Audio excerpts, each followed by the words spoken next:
check in on the nightmare season for the Los Angeles Lakers. Here are the scenarios for the Western Conference play-in tournament. Clippers are locked in no matter what. Pelicans and Spurs can both clinch spots with wins and a Lakers loss in Phoenix. So for LA, one more loss could mean they are out of it. Dave McMenamin with me from Phoenix, site of tonight's Lakers-Suns game. Dave, what's the latest on LeBron James' status?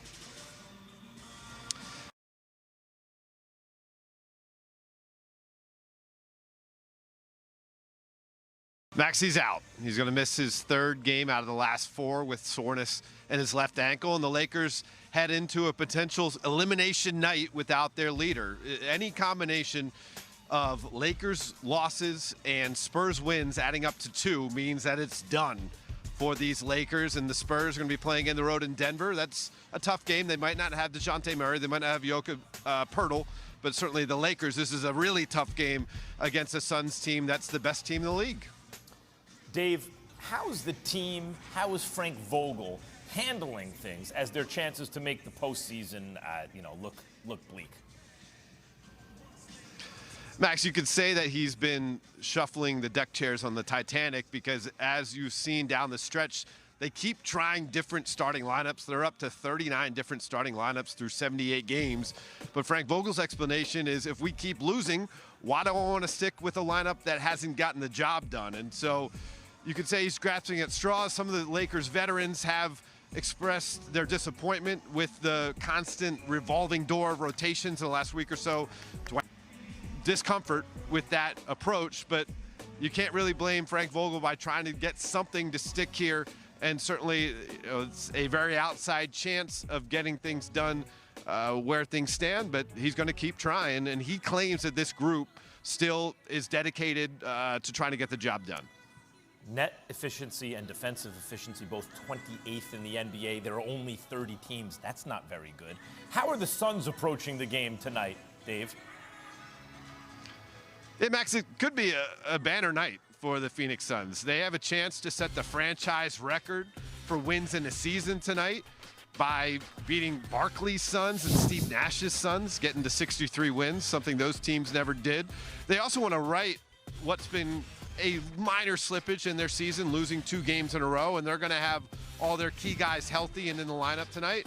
And I had a Suns source tell me this morning that certainly adding extra fuel to tonight's affair is Anthony Davis's comments about a month ago, where he said last year in the playoffs, the Lakers would have won had the Lakers been healthy, and the Suns got away with one.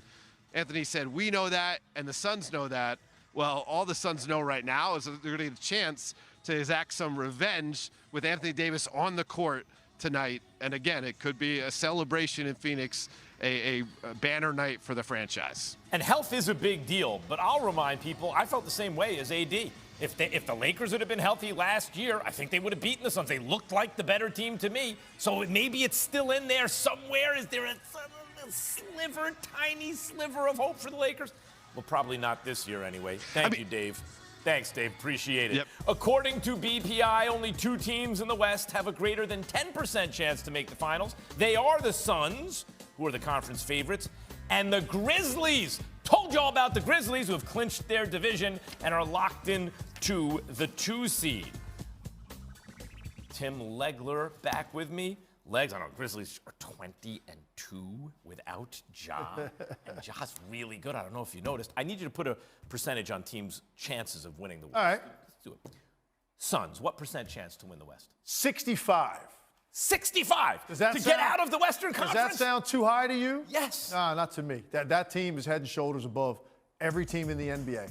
They're legit. They've got check every box that you need. They've got elite level point guard play. They've got a big time wing scorer that can score against anybody in the league. They've got a couple elite 3-and-D guys. They got a center that plays both ends of the floor. They've got a good bench. They got a great coach.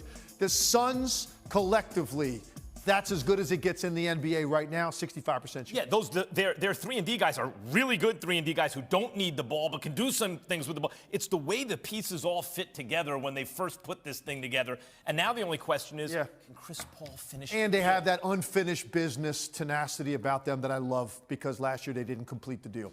What about the Warriors? 20% I'm going to give them 20%. Now. Okay. That one we just put up on the screen said 6%. I understand where people are coming from. They have been god-awful lately. But for me, the Warriors are much more about the collective than they are about the individual parts. And they've got to get them all on the court at the same time. I think Steph Curry coming back with fresh legs. He says he's going to be back when the playoffs start. If he is back and they finally have Klay Thompson, who's been much better over the last few weeks, Draymond Green now getting back in shape after his long layoff, and Steph Curry added to the mix along with guys that have emerged during this, like Kuminga and Jordan Poole.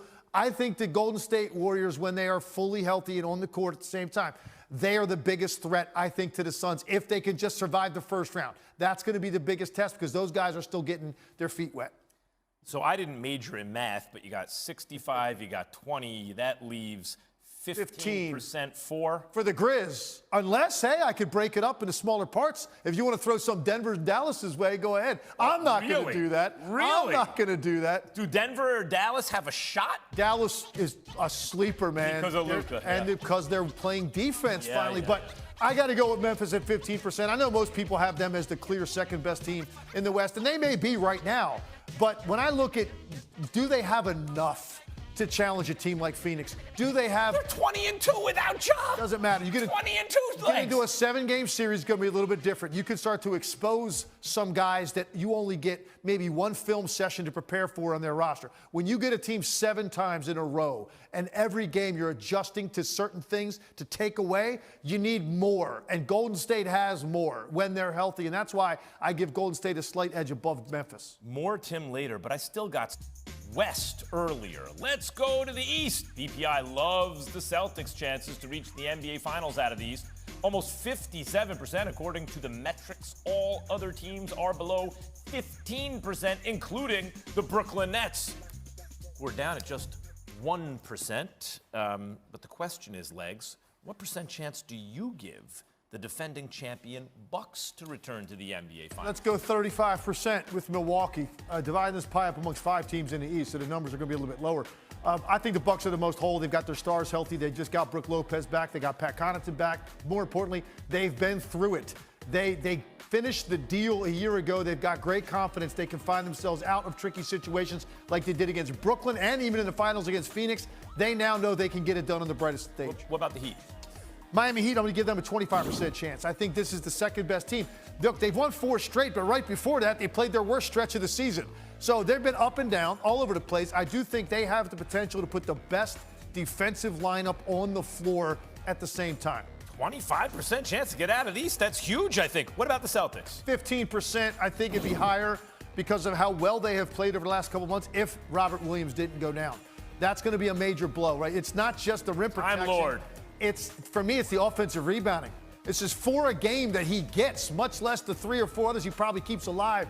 It's an enormous loss, but this is the best Jason Tatum and Jaylen Brown have ever played together at the same time. That gives them a 15% Killer for them, chance. you're right. The Time Lord makes the difference. Okay, Nets. Also 15%. Look, You got these 2 guys. It's hard to rule them out. You really want to bet against them if they get into a tight spot in a series? I don't think so, because they've got an answer for everything offensively. We just know they're so porous defensively and on the glass, and they play such small lineups. I think that's going to be a problem ultimately for them making a real run, but give them 15.